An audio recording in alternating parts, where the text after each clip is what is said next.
Hello my dear friends. आज हम discuss करेंगे एनवायरमेंटल एजुकेशन पार्ट 1। इस वीडियो में हम डिस्कस करेंगे concept of environmental education and features of environmental education. यहाँ पर जो आप एक तस्वीर देख रहे हो, ये एक नेचुरल एनवायरनमेंट की है जिसमें बहता हुआ पानी, पेड़ पौधे आपको नजर आ रहे हैं। मेरे को लगता है ऐसा कौन सा इंसान है जो इस एनवायरनमेंट में खड़ा होकर एक ताजगी या सुकून को महसूस नहीं करता होगा। आइए इसी एनवायरनमेंट को अब डिटेल में समझते हैं। यूनिवर्स में जो भी चीजें बनी हुई हैं, वो उसमें दो ही चीजें जो है वो एग्जिस्ट करती हैं। एक है एनर्जी और दूसरा है मैटर, या इनका आपस में इंटर कन्वर्जन। जो भी चीज है, जिस तरह से आप देखो, जो सोलर एनर्जी है, जब उसको प्लांट्स ट्रैप करते हैं, जब सोलर एनर्जी को प्लांट्स एब्जॉर्ब करते हैं, तो वो उसको केमिकल एनर्जी में कन्वर्ट कर देते हैं और वही केमिकल एनर्जी फूड में कन्वर्ट हो जाती है। और उस फूड को जब कोई भी एनिमल या ह्यूमन बीइंग खाता है, तो वो उसकी बॉडी की मस्कुलर एनर्जी में कन्वर्ट हो जाती है। उस मस्कुलर एनर्जी से पर्सन काम करता है और उसकी ह्यूमन बीइंग या और एनिमल की डेथ के बाद माइक्रो ऑर्गेनिज्म उस एनर्जी को सिंप्लीफाई करके वापस एनवायरनमेंट में छोड़ देते हैं। इट मीन्स यूनिवर्स में दो ही चीजें जो है वो एग्जिस्ट कर रही हैं, या है एनर्जी और या मैटर, और इनका लगातार आपस में होता हुआ इंटर कन्वर्जन। अगर हम नेचर में अपने आसपास देखें तो हमें बहुत सारी चीजें नजर आएंगी और हमें ऐसे लगना लगेगा कि जैसे हम इन सब चीजों से घिरे हुए हैं। और ये चीजें क्या है?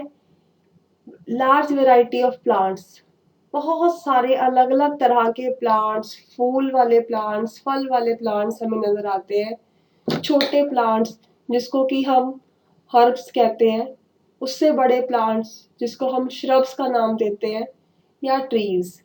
इन सबको मिला के हम एक कैटेगरी नाम दे देते हैं जिसको बोलते हैं द फ्लोरा। द फ्लोरा का मतलब इस यूनिवर्स के सारे प्लांट्स की हम बात कर रहे हैं। लार्ज वैरायटी ऑफ एनिमल्स हम देखते हैं अपने आसपास, जिसमें से ह्यूमन बीइंग भी है। इसको हम नाम देते हैं द फोना। आप लार्ज वैरायटी ऑफ एनिमल्स में देखो, ना सिर्फ वाइल्ड एनिमल्स हैं, पेट एनिमल्स हैं, अलग अलग तरह के ह्यूज से ह्यूज एनिमल्स, जिस तरह हम डायनासोर की बात भी सुनते हैं, एलिफेंट्स हैं। तो इन सबको हम अपने आसपास देखते हैं।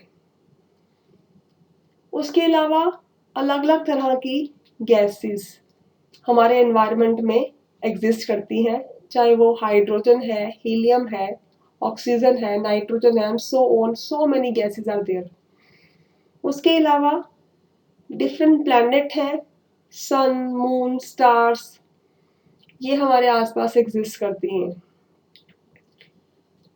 इसके अलावा नेचुरल क्रिएशंस हैं, जिसमें कि सी, फॉरेस्ट, डेजर्ट, जिसको हम घने जंगल का नाम देते हैं, माउंटेन्स, पहाड़ी इलाका, पहाड़, पत्थर, गर्मी, सर्दी, ये सारा हमारे एनवायरनमेंट को कॉन्स्टिट्यूट कर रहा है।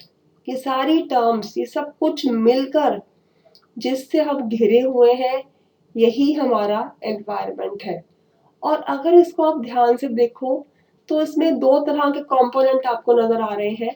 एक है जो कि जिंदा कंपोनेंट है, जिसको हम लिविंग कंपोनेंट्स का नाम दे रहे हैं, जिसमें फ्लोरा और फोना आ जाएगा, जिसको कि हम बायोटिक कंपोनेंट भी कहते हैं। और दूसरा जो है नॉन लिविंग कंपोनेंट है, जिसमें गैसेस, प्लैनेट्स, क्रिएशंस, ये सारे जो है नॉन लिविंग कंपोनेंट्स हैं, जिसको हम एबायोटिक कंपोनेंट्स का नाम देते हैं। So, in simple words, the sum total of all biotic and abiotic factors that surround and potentially influence the survival and development on one side, danger and damage on the other side, is termed as an environment. उसको अगर हम देखें कि जो भी हमें चीज़ें, चाहे वो लिविंग है या नॉन लिविंग है, जिनसे हम घिरे हुए हैं और जो हमारा एग्जिस्टेंस और डेवलपमेंट को प्रिडिक्ट कर रही है, उसको इन्फ्लुएंस कर रही है, और दूसरी तरफ यही चीज़ हमारे लिए डेंजर और डैमेज भी हो सकती है। जिस तरह से अगर तो हम गैस को इंडस्ट्रियली यूज़ कर रहे हैं, तो वही गैसेस इंडस्ट्री में हमें प्रोडक्ट की फॉर्म में जो है इकोनॉमी को अप करने के लिए फ़ायदा दे रही है। जिस तरह से हम सिंपल शब्दों में कि हम पैसा कमा सकते हैं, और अगर वही गैस सिलेंडर्स लीक हो जाए और वो ह्यूमन बीइंग के लिए हार्मफुल हो, तो नो डाउट वो उसके डेंजर और डैमेज का कारण भी बन सकती है। तो ये जो एनवायरनमेंट है, ये अगर एक तरफ हमारे डेवलपमेंट में हेल्पफुल है, तो दूसरी तरफ ये डेंजर या डैमेज को भी कॉज कर सकता है। In other words, environment is sum total of physical, chemical, biological and social components that causes direct or indirect effects on living being including human. तो ऐसा environment जो जो है वो टोटल सब टोटल है फिजिकल, यानी वो एनवायरनमेंट जिसके अंदर हमारे नॉन लिविंग हम कंपोनेंट्स की बात कर रहे हैं, जिसमें हवा, पानी, पत्थर, पहाड़, समुद्र, आपके डेजर्ट्स जो है, जंगल है, ये जो है इसमें कवर हो जाते हैं। केमिकल, जितने भी हमारे जो केमिकल्स हैं, मेटल नॉन मेटल्स की बात करते हैं हम, केमिस्ट्री के केमिकल्स की बात करते हैं। देन बायोलॉजिकल जो जिंदा है, जिसमें हमारे प्लांट्स या बाकी एनिमल्स आ जाएंगे। सोशल कंपोनेंट, हमारे आसपास रहने वाले और लोग, हमारे नेबर्स, हमारे फैमिली मेंबर्स, हमारे फ्रेंड्स, कलीग्स, ये क्या है, ये सोशल कंपोनेंट्स हैं।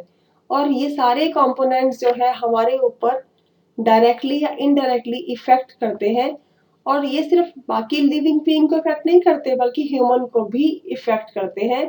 तो this is termed as an environment. So literal meaning की बात करते हैं कि शाब्दिक अर्थ क्या है, किन शब्दों से बना है और उन शब्दों का मीनिंग क्या है। Literal meaning of environment education. So environment education दो वर्ड से बनी है, वन है एनवायरनमेंट और सेकंड है आपका एजुकेशन। सो फर्स्ट वर्ड जो एनवायरनमेंट है, इसका क्या मतलब है, the some total of all living and non living factors that surround and influence the survival and development of an organism। तो ऐसे वो सारी लिविंग और नॉन लिविंग चीजें जिनसे ऑर्गेनिज्म घिरा हुआ है और जो उसके सर्वाइवल और डेवलपमेंट को इन्फ्लुएंस कर रहे हैं, उसको हम नाम देते हैं एनवायरनमेंट। और एजुकेशन का मतलब तो हम जानते ही हैं, the system of imparting knowledge and information. जब हम किसी को भी नॉलेज या इंफॉर्मेशन प्रोवाइड करते हैं, this is termed as an education. No doubt अगर ये स्कूल या कॉलेज में दी जाती है तो एक फॉर्मल सिस्टम्स के थ्रू देते हैं हम, तो उसको हम फॉर्मल एजुकेशन कहते हैं। और अगर सपोज कोई फादर जो है या कोई भी आपका फ्रेंड जो आपको अगर ये घर बैठ के नॉर्मली कोई चीज़ बता रहा है और वो आपकी नॉलेज में एड ऑन हो रही है, तो वो आपकी इनफॉर्मल एजुकेशन कहलाती है। मगर जब भी हम किसी को नॉलेज या इंफॉर्मेशन दे रहे हैं, तो that is termed as an education. So this is the complete meaning of environment education. Etymological meaning, अब ये वर्ड जो है कहाँ से आया। The term environment has been derived from the French word environner. इसका मतलब है टू सराउंड, यानी घिरा हुआ होना। It refers to both abiotic, जिसको कि हम नॉन लिविंग या फिजिकल कंपोनेंट भी कहते हैं, एंड बायोटिक, जो कि लिविंग और बायोलॉजिकल कंपोनेंट है एनवायरनमेंट के। The word environment means surroundings in which organisms live. तो इसका मतलब, जो एनवायरनमेंट का मतलब क्या है, वो सारी सराउंडिंग्स जिसके अंदर वो ऑर्गेनिज्म जिंदा रहता है या पलता बढ़ता है। एक्सपर्ट्स व्यू की बात करते हैं। डिफरेंट एक्सपर्ट्स व्यू दिए गए एनवायरनमेंट को डिफाइन करने के लिए। According to Boring, a person's environment consist of sum total of stimulation which he receives from his conception until death. तो एनवायरनमेंट वो सारे स्टिमुलेशंस है, वो सारे उत्प्रेरक स्टिमुलेशन का मतलब क्या है? ऐसी कोई भी चीज जिसको लेने के बाद हम कुछ रिस्पॉन्ड करते हैं, हम कुछ इन रिटर्न रिस्पॉन्ड करते हैं, जो हमें रिस्पॉन्ड करने के लिए मजबूर करे, उसको हम नाम देते हैं स्टिमुलस। तो ऐसी सारी चीजें जो कि एनवायरनमेंट जो है वो क्या है, वो हर तरह के स्टिमुलस जो एक इंसान अपने जन्म से लेकर मरने तक रिसीव करता है और नो डाउट उसके अगेंस्ट रिस्पॉन्ड करता है, वो सारे क्या है, उसको हम एनवायरनमेंट का नाम देते हैं। इन द वर्ड्स ऑफ एनेस्टेसी, the environment is everything that affects an individual except his gene। देखो जीन हमें पता है, हमारे सेल्स के अंदर जिन कोशिकाओं के मिलने से हम बने हैं, जिस तरह से बिल्डिंग जो है ईंटों के मिलने से बनी है, ब्रिक्स के मिलने से बनी है, उस तरह हमारी बॉडी सेल्स के जुड़ने से बना हुआ है। और उन सेल्स के अंदर जो ऐसी स्ट्रक्चर्स हैं जो कि लक्षण, हमारे पेरेंट्स के लक्षण हमारे तक लेके आती है, यानी एक जनरेशन के कैरेक्टरिस्टिक्स दूसरी जनरेशन में पास ऑन करती है, उसको हम नाम देते हैं जीन्स। तो नो डाउट जीन्स जो है वो तो बाय बर्थ उस इंडिविजुअल को मिल रहे हैं, ये तो बॉडी के इनसाइड की बात हो गई। मगर हम बात कर रहे हैं एनवायरनमेंट मींस जो भी उसके आसपास है, बाहर है, आउटसाइड वर्ल्ड में है। तो एनवायरनमेंट वो सारी चीजें जो कि पर्सन को इफेक्ट कर रही हैं, लेकिन उसमें हम इंटरनल बॉडी सिस्टम्स या जीन्स की बात नहीं कर रहे हैं। Third definition, according to environment protection act जो कि 1986 में एक जो है कोट किया गया, environment is the sub total of water, air and land, inter relationship among themselves and also with the human beings, other living beings and property. तो यहाँ पर जो है देखो दो तरह के एनवायरनमेंट को कवर कर लिया गया, सम total of water, air, land, ये सारे जो है एबायोटिक कंपोनेंट है जिसके अंदर जान नहीं है, जिसको हम फिजिकल कंपोनेंट ऑफ एनवायरनमेंट भी कह रहे हैं। उनका रिलेशनशिप कि पानी हमें क्यों चाहिए, किस लिए चाहिए, कैसे आ रहा है, ये सारे रिलेशनशिप की बात कर रहे हैं। Also with the human being, और इनका रिलेशन जो है ह्यूमन से कैसे ये एसोसिएटेड है, how they are inter related with human being.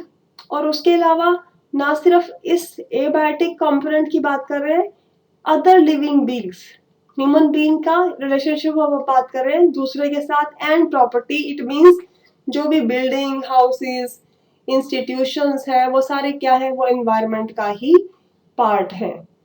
And the last definition by according to UNESCO, environment is a complex set of physical, geographic, biological, social, cultural and political conditions। देखो हमने पहले ही बात की है कि environment में वो सारी चीजें आएंगी जो हमारे आसपास है, चाहे वो फिजिकल वर्ल्ड है, हम कहाँ रह रहे हैं, पहाड़ी इलाका है, समुद्री इलाका है, तटीय इलाका है, या हम कोई जो है पठारी इलाके में रह रहे हैं, हम कोई रेतीले इलाके में रह रहे हैं, क्या है, जियोग्राफिकल फैक्टर की बात कर रहे हैं। बायोलॉजिकल फैक्टर कि हम किन लक्षणों के साथ पैदा हुए हैं, उसके अलावा हमारे आसपास और किस तरह के जो है जीव जंतु रह रहे हैं, किस तरह के हमारी सोसाइटी है। सोसाइटी में आ गया आपका सोशल फैक्टर कि आप जो आसपास जो है किस तरह का एनवायरनमेंट आपके सोशल बैकग्राउंड में है। इसमें देखो आप ये भी देखो कि जिस तरह के नेबर्स होंगे उस तरह का आपका माइंड सेटअप होगा। अगर आपके नेबर्स अच्छे हैं, कोऑपरेटिव है, हेल्पिंग है, तो आप एक कूल लाइफ जी रहे हो। लेकिन अगर वो ऑल टाइम झगड़ा करते रहते हैं, कोई ना कोई प्रॉब्लम क्रिएट करते रहते हैं, तो आप you can not live at peace, है ना। तो इसका मतलब सोशल फैक्टर भी आपके एनवायरनमेंट को प्रिडिक्ट करते हैं, या हमें कहते हैं वो भी आपके एनवायरनमेंट का एक अहम पार्ट है। देन कल्चरल, आप किस तरह के रीति रिवाज को फॉलो कर रहे हो, क्या वो आपके फीलिंग्स के अकॉर्डिंग मैच करते हैं या आपके ऊपर एक बाउंडेशंस है। अगर बाउंडेशन होगी, जबरदस्ती आप वो रीति रिवाज निभा रहे हो, तो no doubt you will feel suffocated, तो वो भी आपके जो एनवायरनमेंट को खराब करेगा। तो ये भी जो है कल्चरल एस्पेक्ट हो गया। देन पॉलिटिकल एस्पेक्ट की कितने जो है कंट्री के पॉलिटिकल कंडीशन क्या है, कैसी पॉलिसीज और प्रोग्राम्स जो है फ्रेम किए जा रहे हैं बाय द गवर्नमेंट, वो सारा चीजें क्या है एक इंडिविजुअल को इफेक्ट करती हैं और इसकी जो है determines it's form and nature of its survival, और जो है उसके सर्वाइवल और की नेचर को भी प्रिडिक्ट करती है। देखो ये जो है अब एक डायग्राम है जिसमें आप कंपोनेंट्स ऑफ एनवायरनमेंट को देखेंगे। तो बेसिकली तीन तरह के जो है एनवायरनमेंट हम यहाँ पे डिस्कस करेंगे। एक है नेचुरल एनवायरनमेंट, दूसरा है ह्यूमन मेड एनवायरनमेंट, तीसरा ह्यूमन इटसेल्फ। तो पहले तो हम नेचुरल की बात करते हैं। नेचुरल एनवायरनमेंट में क्या क्या आता है? पहली बात तो वाटर, और वाटर बॉडीज आ जाएंगी जिसमें रिवर, सी, ओशन, पॉन्ड, ये सारे जो है ये क्या है वाटर कंसर्न सिस्टम। तो इसको हम नाम देते हैं हाइड्रोस्फीयर। दूसरा हम एयर की बात कर रहे हैं जिसको हम नाम देते हैं एटमॉस्फेयर। तीसरा लैंड, जिसमें जमीन की बात हम करेंगे कि जमीन की जो है रॉकी है, कि प्लेन की बात कर रहे हैं कि हम जो रेतीले मैदान में रहते हैं, डेजर्ट्स में हैं, कहाँ रहते हैं। तो ये सारा क्या है, ये आपका लैंड कंसर्न पार्ट आ गया जिसको हम नाम देंगे लिथोस्फीयर। और नो डाउट इटसेल्फ जो है फोर्थ जो उसका पार्ट है वो है सारा लिविंग सिस्टम। यहाँ पे तीनों जो हमें डिस्कस किया यहाँ पे spheres, hydrosphere, atmosphere and lithosphere, ये सारे एबायोटिक कंपोनेंट है। और चौथा आ गया अब लिविंग कंपोनेंट्स, इसमें सारे एनिमल्स प्लांट्स की हम बात करेंगे, वो आ गया आपका बायोस्फीयर या biotic component of environment. Then human being भी एनवायरनमेंट का एक अहम हिस्सा है, बिकॉज ये तो वही है जो कि पर्सनली इफेक्ट हो रहा है या बाकियों को इफेक्ट कर रहा है। तो ये आ गया इंडिविजुअल, उसकी फैमिली, जिस वो कम्युनिटी में रह रहा है, उसके आसपास का जो लोग कैसे रह रहे हैं, तो वो क्या कम्युनिटी, रिलीजन, एजुकेशनल इंस्टीट्यूशन जहाँ वो पढ़ लिख कर एजुकेशन ले रहा है, तो किस तरह की एजुकेशन उसको दी जा रही है। देन इकोनॉमिक एस्पेक्ट और उसका अपना political situation of the country. इसके अलावा ह्यूमन बीइंग जो है अलग अलग तरह के इंस्टीट्यूशंस को एस्टैब्लिश करता है, कंस्ट्रक्ट करता है बिल्डिंग्स को, तो वो ह्यूमन मेड एनवायरनमेंट है। जिस तरह से बिल्डिंग्स है, मॉल्स हम बना रहे हैं बड़े बड़े, रेजिडेंशियल बिल्डिंग्स हो जाती हैं जिसमें फ्लैट सिस्टम है कि इंडिविजुअल्स आपके जो है रेजिडेंस है। देन पार्क्स है, ब्रिज है, रोड्स है, मॉन्यूमेंट्स है, इंडस्ट्रीज है, ये सारे क्या है, सारी वो बिल्डिंग्स हैं जो कि it is made by human being. So this is human made institutions. तो ये सारा क्या है, इन सब से हम घिरे हुए देखा जाए तो ये सारा क्या है, ये हमारे एनवायरनमेंट के कंपोनेंट्स हैं।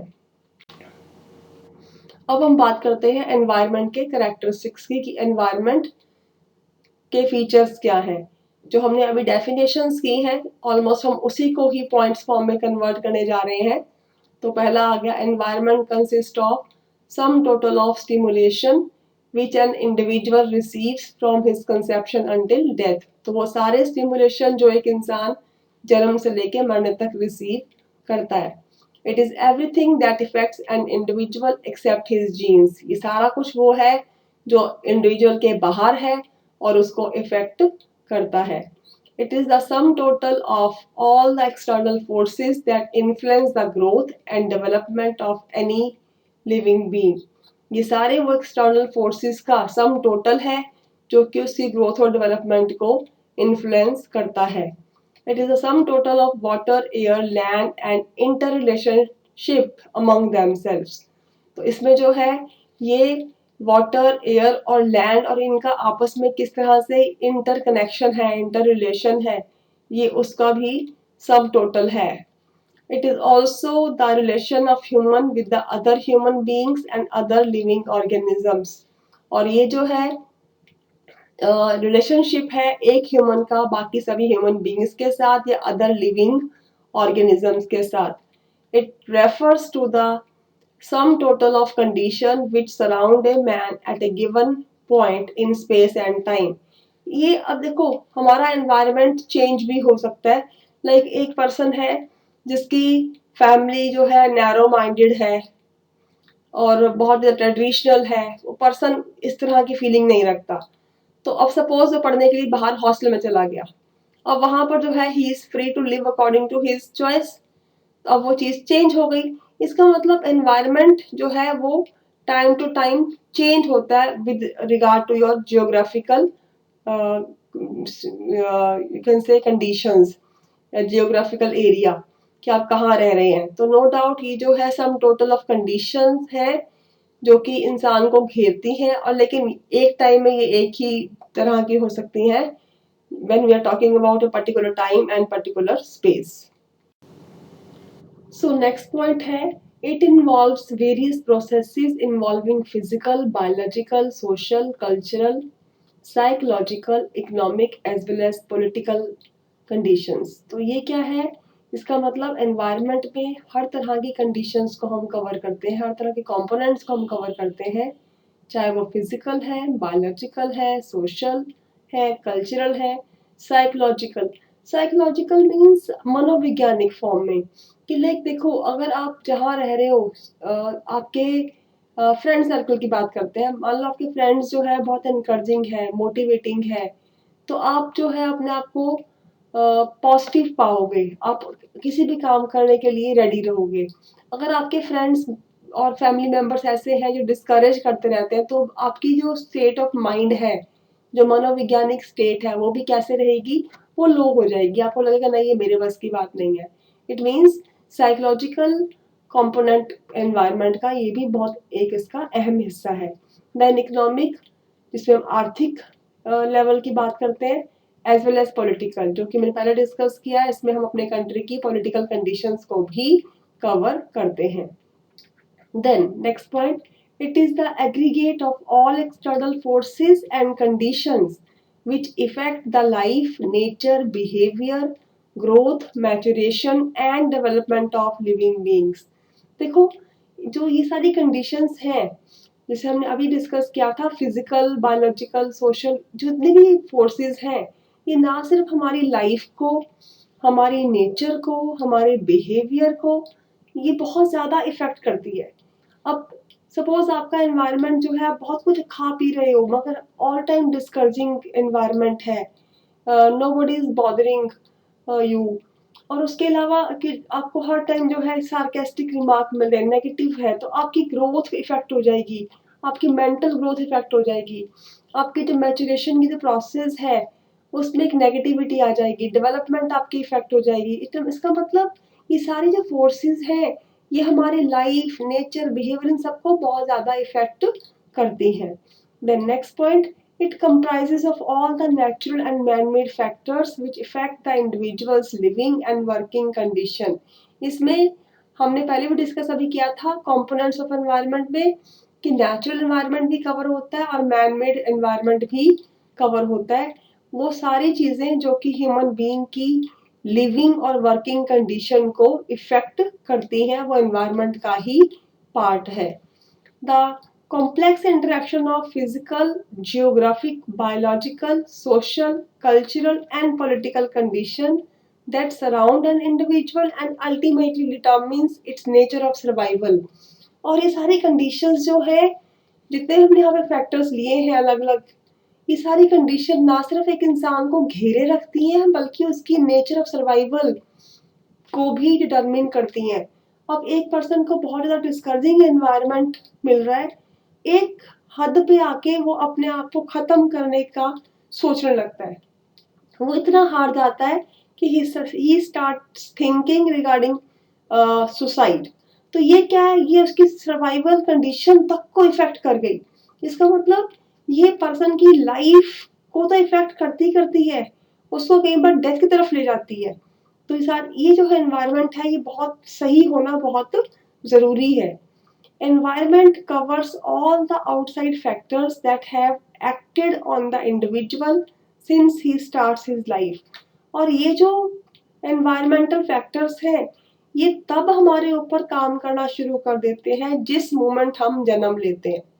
मीन्स जिस टाइम इंसान धरती पे आता है, उसके बाद ही उसका एनवायरनमेंट, उसकी फैमिली उसे घेर लेती है ना, तो वहाँ से जो है वो सराउंडिंग्स जो है वो शुरू हो जाती हैं So it starts right he takes birth. So, in simple words, the sum total of all biotic and abiotic factors that surround and